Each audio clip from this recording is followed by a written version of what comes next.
Let me ask you a question that will change how you see your job forever. Do you ever feel a strange sense of dread on Sunday night? A heavy feeling in the pit of your stomach as you drive to the office on Monday morning?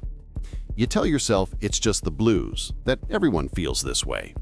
But what if it's not in your head? What if that feeling is by design? What if your loyalty, your compliance, your quiet obedience isn't earned? It's manufactured. For centuries, the powerful have used psychological principles to control the masses. And today, those same principles are being used on you in your modern, ergonomic office. Your employer isn't just managing you, they're programming you.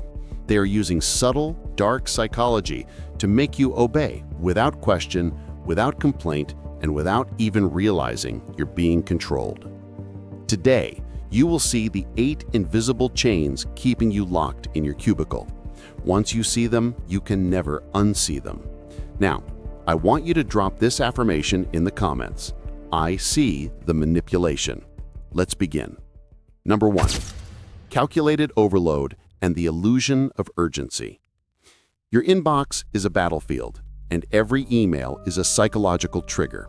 They flood you with tasks, pile on projects, and create artificial deadlines. This isn't bad management, it's a strategy. A mind buried in overwhelm has no space to question, to strategize, or to look for another job. You're too busy putting out fires to notice who's holding the matches. They keep you in a perpetual state of react mode, where your prefrontal cortex, the part of your brain responsible for critical thinking and long-term planning, shuts down. You become a stimulus response machine. Ping, you answer. Problem, you fix. You're not thinking about your career path, your salary, or your worth. You're just surviving. Machiavelli once said, the first method for estimating the intelligence of a ruler is to look at the men he has around him. A smart ruler wants executors, not thinkers. By keeping you perpetually busy, they ensure you never become dangerous. Number 2, strategic ambiguity. You felt this. The project brief that contradicts itself.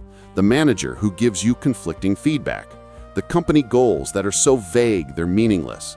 This isn't incompetence. This is control. When the rules are unclear, you can never be truly right. You're always one step away from being wrong. This forces you into a state of constant seeking.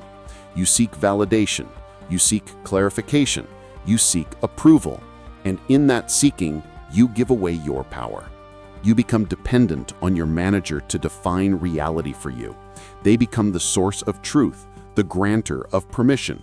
You stop trusting your own judgment and start looking to them for every little decision. This is how they turn a capable adult into a dependent child. Your confidence erodes and your obedience becomes a necessity for your own psychological safety. Your confidence erodes and your obedience becomes a necessity for your own psychological safety. Number 3, the carrot on the invisible stick. There's a promotion on the horizon. We're considering you for a leadership program. Just get through this quarter and we'll talk about a raise. These are phantom incentives. They are always just out of reach, dangling in front of you to keep you running on the treadmill. They use the principle of intermittent reinforcement, the same psychological mechanism that makes slot machines so addictive. Sometimes you pull the lever and get a reward, a bit of praise, and sometimes you get nothing. But the possibility of a reward is enough to keep you hooked.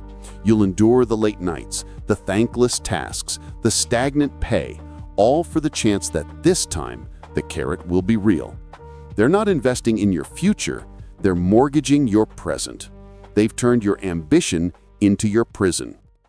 Number 4, manufactured tribalism. We're a family here. We're all in this together. Let's have a pizza party to show our appreciation. This is emotional manipulation disguised as culture. They create an us versus them mentality, where the company is the tribe, management is the chief, and anyone who questions the tribe is a traitor. They use your innate human need for belonging against you. They make loyalty to the company synonymous with your moral character. So you obey quietly, not for the paycheck, but because you don't want to be the person who lets the family down.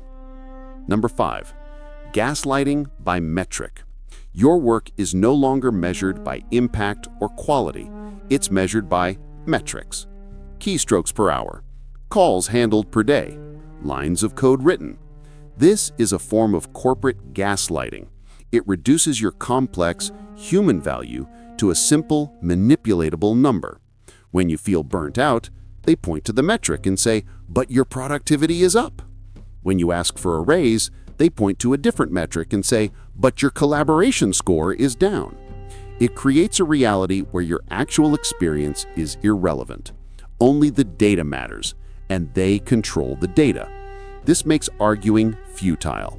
You can't fight a spreadsheet, so you fall in line, trying to game the system, optimizing for the metric instead of for genuine achievement, slowly losing touch with what good work actually feels like. Number 6, controlled insecurity. They will never let you feel truly secure. They talk about restructuring. They hire external candidates for roles you wanted. They implement performance improvement plans for high performers. This is intentional. A comfortable employee is a confident employee. A confident employee negotiates, sets boundaries, and entertains other offers. But an insecure employee is compliant. They come in early, stay late, and accept whatever they're given. They live in fear of being the next one optimized out of a job. Machiavelli's old adage, "It is better to be feared than loved," is alive and well in the corporate world. They don't need you to love your job. They need you to be afraid of losing it. That fear is the quietest, most effective enforcer of them all. Number 7, the illusion of scarcity. They have you convinced that your job is a golden ticket.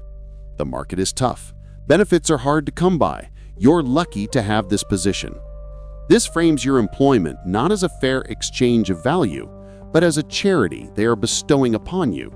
It makes you grateful for scraps and terrified to risk what you have.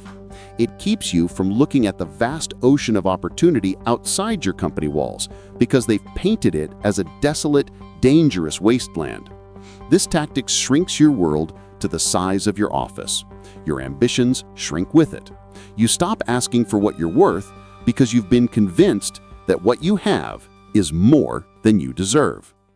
Number 8, bureaucratic quicksand. This is the final masterful tactic. They surround you with layers of bureaucracy, endless approval processes, multi-layered sign-offs, committees for every decision. This isn't just inefficiency, it's a control mechanism. It makes initiative feel futile. Why try to innovate when you'll have to fill out 17 forms and get approval from a department in another time zone? It teaches you that the path of least resistance, doing exactly what you're told and nothing more, is the only sane path. It smothers your passion, your creativity, and your will to fight. You become a cog, not because you want to, but because the system is designed to grind down anyone who tries to be anything else. You have just seen the 8 tactics. The veil has been lifted. That heavy feeling on Sunday, that's not burnout. That's the weight of these invisible chains. But knowledge is power. Now that you can see the strings, you are no longer a puppet.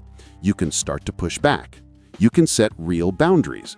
You can stop chasing phantom carrots.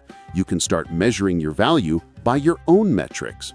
You can begin to see your job for what it is, a transaction, not a destiny. Use this knowledge not to become bitter, but to become free, to negotiate from strength, to make strategic decisions about your career based on clarity, not fear. The most dangerous employee is not the most skilled, but the one who cannot be manipulated. Become that employee. If this video opened your eyes to the game being played, hit that like button.